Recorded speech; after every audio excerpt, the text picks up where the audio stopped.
Good morning. Today is Thursday, the 14th, and today we are in Nehemiah chapter 7, and we are going to read verses 1 through 7, and then we're going to just skip to the end to verse 66 in this chapter, which has a long list of the inhabitants of Jerusalem. So let's go ahead and read those first 7 verses and then verse 66. So the wall has been completed. It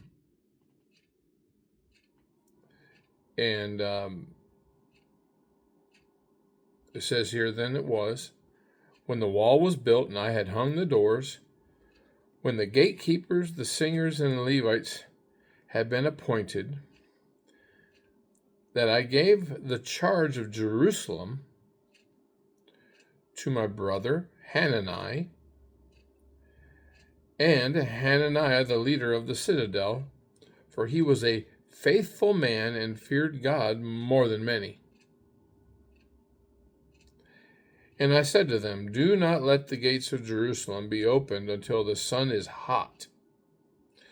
And while they stand guard, let them shut the bar and doors. And appoint guards from among the inhabitants of Jerusalem, one at his watch station, and another in front of his own house. Now the city was large and spacious, but the people in it were few, and the houses were not built.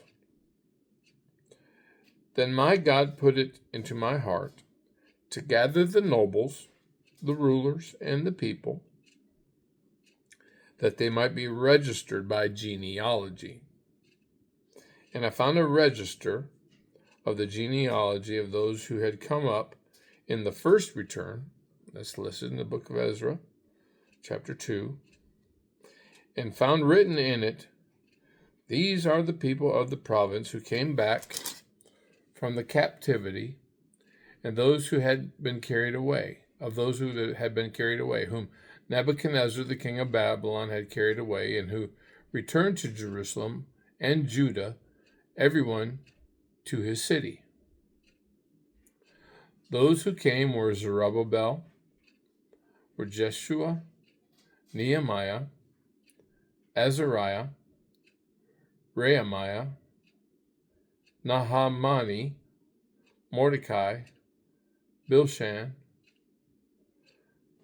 Mispereth, Bigvai, Nahum, and Behana, the number of the men of the people of Israel.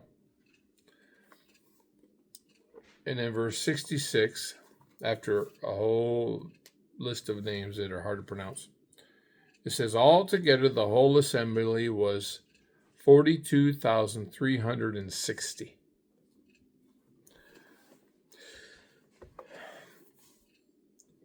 Okay, so that's an interesting chapter. The names are interesting. It's just a list. It's a census. Who is here? Who's in the city? The gates have been and the walls have been rebuilt, and so Nehemiah's job, his task that he had told King Artaxerxes that he wanted to go back to and rebuild the walls, that's complete. So he's got to go back to Persia, and he wants to make sure that he leaves the city in good hands. So he appoints his brother. His brother showed up there in chapter 1, who brought him the news. Remember, he came back from Jerusalem, and Nehemiah inquired, how goes it back home? And he said, the city's in turmoil, the gates are burned with fire, the walls are torn down, the people are there in distress, and that's what started this book. And he trusts his brother, so he leaves his brother in charge, and another man by the name of Hananiah. And what are his qualifications? Well, I like what it says here. Uh, he was a faithful man and feared God more than many. His biggest qualification was that he was a God-fearing man. And that means he was going to do everything in his power to protect the city, the people of God, and the city of God. And those are the kind of people that you need in places of leadership, God-fearing people. And he also gave them some instructions. Don't leave the gate vulnerable. Only open the gate not in the twilight of the morning, but wait till the sun is up high. Wait till it's hot. The heat of the day. Just keep the city secure. How many times have we ever read in history or even watched in some kind of war reenactment? When do most battles begin? At the crack of dawn. At the crack of dawn. They assemble their forces at night and in the dark, and then as soon as it starts to break dawn, they attack. Well, Nehemiah says, keep the gates closed until the sun is hot. Make sure that there's nobody lurking out there in the darkness outside the city gates. Then he says, post guards at the watchtowers and in front of each house along the wall. So, security, that was what he was concerned about. He knew that the enemies of God were still there. He just received letters from Tobiah at the last verse of chapter 6, trying to frighten him. And they were threatening letters. We're gonna attack. And so he sets the guard, and he gives these instructions. And that's all very good. How do we apply this to our life? What's this have to do with us? Because that's the key thing, right? When we read Scripture, we need to think about, how does this apply to my life? And I've haven't talked about it in a while, but this, put on the specs, okay? Be a Bible inspector. Spec is there any sin for me to forsake? Is there any promise to claim or principle to apply? Is there any example that I can learn from? Is there any command to obey? Is there anything to be thankful for? And if we ask those 5 questions of this account, I don't see any sin mentioned here per se. I don't see a promise, but I do see a principle. And I think the principle is to be sober and vigilant, sober-minded and vigilant. Reminds me of the verse 1 Peter 5:8. Be sober, be vigilant, for your adversary, the devil, walks about like a roaring lion, seeking whom he may devour. Be aware of your surroundings. Be aware of that we have an enemy. Don't let your guard down.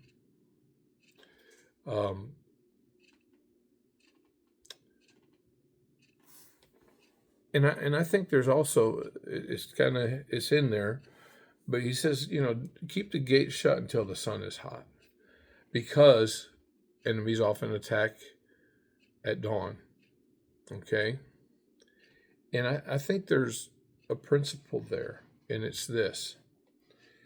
I have observed over the years in my own life and in the lives of other people that there are certain times when we are more vulnerable to spiritual attack.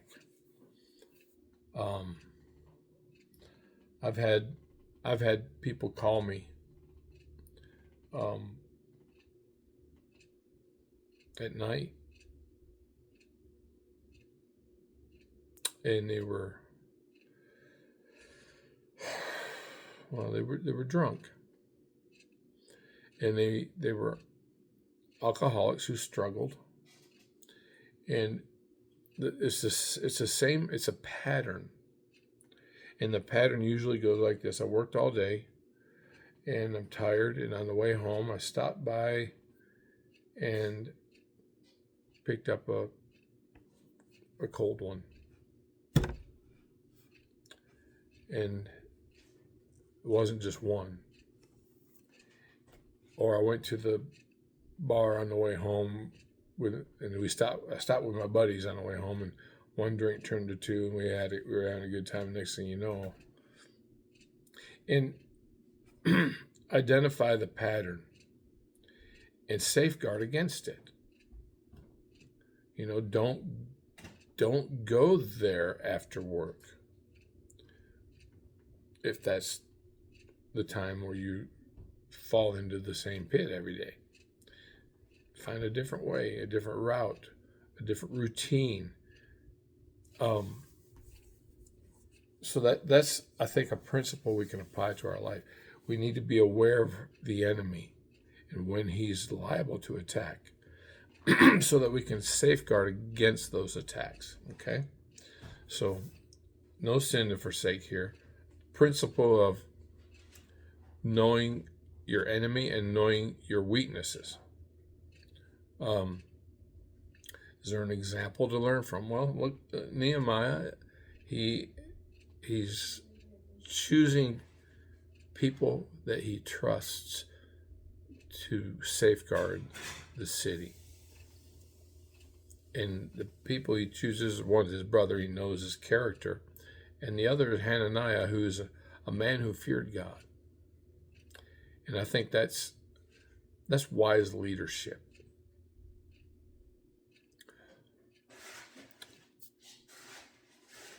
I know in church life, okay, many churches, most I'd say, have a nominating committee. And what that committee's job is to fill positions in the church. Sunday school teachers, nursery workers, people to serve on the building and grounds committee, hospitality committee, flower committee. I mean, Baptist churches have committee after committee. And what's the job of that committee is to find people or enlist people to work in those different areas of the work of the church. And it's just been my observation over the years that most of the time they're just looking for, they pray, but they're looking for a warm body to fill a slot. I think it's important, as we observe here from Nehemiah. He didn't just pick any random people to be in charge of these things. He chose carefully. That's all I'm going to say about it. All right. Is there any command here that we need to obey? I don't see a command that pertains to us, but is there anything to be thankful for? Well, there's always something to be thankful for. I'm thankful that the wall is complete and that there were godly people, God-fearing people, that he was able to leave in charge. Now, it's interesting, though, right? How many people were in the city? 42,000. And he left 2 in charge. His brother and Hananiah, who is a man who feared God. It doesn't really mention any others other than those few names that I read in verse 7. And it says they came up with Zerubbabel. So they were men who'd been there a little while.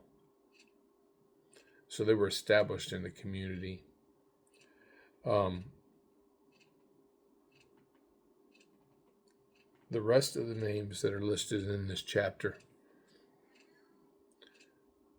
nondescript. So how do we apply this to our life? Well, set a guard at your gate. Know when you're vulnerable. Always be sober and vigilant, because we do have an enemy who'd like to destroy us. Keep the gates closed. And post a guard. And have godly people that you trust in your life. That's what I get from this chapter. That's all I have for today. I hope you have a blessed day. We'll see you again tomorrow.